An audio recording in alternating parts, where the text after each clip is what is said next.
प्रदेश के पूर्व मुख्यमंत्री और राज्यसभा सांसद दिग्विजय सिंह मानधाता विधानसभा क्षेत्र के मोदी नगर पहुंचे, जहां उन्होंने कांग्रेस उम्मीदवार उत्तम पाल सिंह पुर्नी के पक्ष में सभा को संबोधित किया। इस दौरान सभा के बीच में अजान की आवाज सुनकर दिग्विजय सिंह ने अजान का सम्मान किया। इस बीच सिंह थोड़ा रुक गए, फिर उन्होंने कहा कि नमाज पढ़ी जा रही है, थोड़ा सा रुक जाते हैं। अजान और आरती के समय हम रुक जाते हैं। इसके बाद पूर्व मुख्यमंत्री दिग्विजय सिंह ने बीजेपी पर जमकर हमला बोला और एक एक कर बीजेपी सरकार तथा भाजपा नेताओं को खरी खोटी सुनाई। कहा, कमीशन वाली भाजपा सरकार एक एक घोटालों की जांच होगी। कांग्रेस नेताओं पर झूठे मुकदमे दर्ज किए जा रहे हैं। चुनाव जीतने के लिए साड़ी बांटी जा रही है। इस दौरान दिग्विजय सिंह को सुनने के लिए बड़ी संख्या में लोग सभा में पहुंचे। बीच में हमसे कह रहा था, हमसे फोन करके कहता था कि हमको मैं वापस आना चाहता हूँ, मुझे टिकट दे दो। स्कीम लागू करने का फैसला लिया है। मुझे जानकारी मिली है कि आप लोग उससे खुश हैं, लेकिन इतना जरूर आपसे कहूंगा कि ऐसा कुछ मत करो जिससे ऐसा लगे कि तुम भारतीय जनता पार्टी कार्यकर्ता के रूप में काम कर रहे हो, विशेषकर थानेदारों, पुलिस विभाग से। अरे हम लोगों ने तो आपको कांग्रेस के कार्यकाल में एक हफ्ते में एक दिन की छुट्टी भी मंजूर की थी, जो भारतीय जनता पार्टी ने आपसे नहीं ली। फिर ऐसा क्या कारण है कि आप हमारे कांग्रेसियों को तो फंसाते हो और भाजपा के गुंडों को छोड़ देते हो? क्या माफी की प्रक्रिया शुरू हो गई थी और 27 लाख किसानों को कर्जा माफ हो गया था, लेकिन कुछ ऐसे बेईमान और गद्दार विधायक जो कि आपका यहाँ पे, जिनको आपने चुन के भेजा था, करोड़ों में बिक गए और वो करोड़ों में बेचने के बाद फिर यहाँ पर खूब पैसा कमाया और आजकल साड़ियां बांट रहे हैं। चुनाव आया ना, ये साड़ी बांट रहे हैं। मामा जी जो हैं उनको लाडली बहना याद आ रही है अब 18 साल बाद। बात यही है, ये लोग आप सब लोगों को बेईमान समझते हैं, आप लोगों को मूर्ख समझते हैं। ये अमूल्य वोट हम लोगों का, जो पंडित जवाहरलाल नेहरू, बाबा साहब अंबेडकर ने हमको दिया, जो सरकार बना सकता है, सरकार पलट भी सकता है, उसकी कोई कीमत होती है क्या?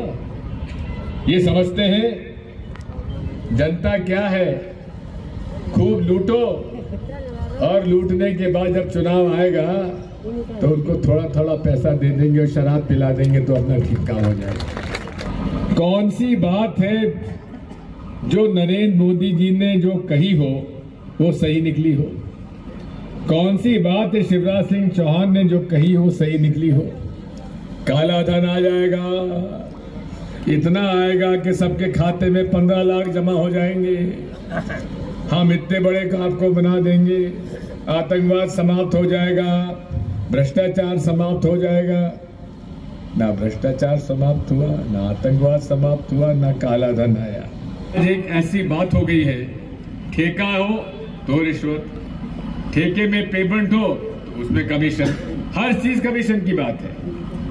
मैं आपसे कहना चाहता हूं कि आप इस बात को समझ लीजिए, जितने घोटाले इन्होंने किए हैं, लाखों करोड़ों के घोटाले किए हैं, उसकी हमने पर्चा छपाया है। एक एक घोटाले की जांच की जाएगी और मैं आपसे कहना चाहता हूं, जो जो दोषी होंगे उनके खिलाफ सख्ती से कार्रवाई की जाएगी।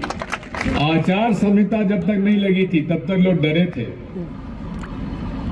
कहीं हम पर कार्रवाई ना हो जाए, लेकिन आचार संहिता आने के बाद एक बाढ़ सरीखी आ रही है भारतीय जनता पार्टी के खिलाफ में। एक ऐसी बाढ़ आ रही है कि अब लगने लगा है कि जनता बदलाव चाहती है, जनता भाजपा को हराना चाहती है। लेकिन साथियों, हमको बहुत ऐसे लोगों से अब प्रेम नहीं है जो कांग्रेस के साथ गद्दारी करते हैं। मर्द वो होता है जो विचारधारा की लड़ाई लड़ता है, जो आदर्शों की लड़ाई लड़ता है।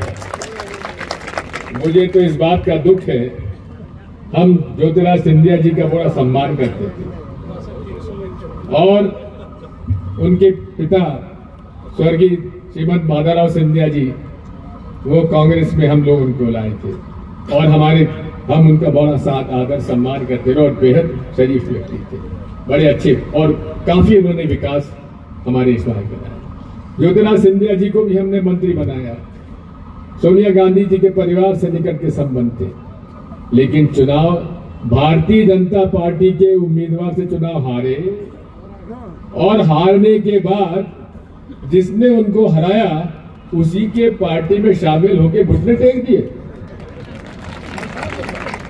ये बहादुरी की निशानी नहीं है, ये तो कायरता की निशानी है।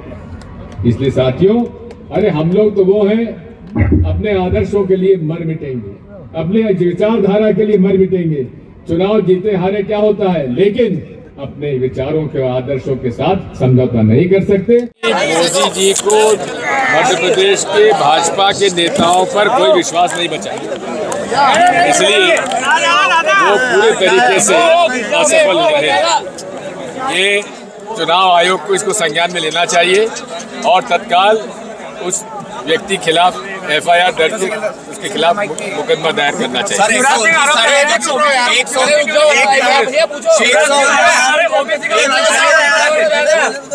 उनको शायद मालूम नहीं है 4 मुख्यमंत्री कांग्रेस के हैं, जिसमें 4 में से 3 OBC के हैं।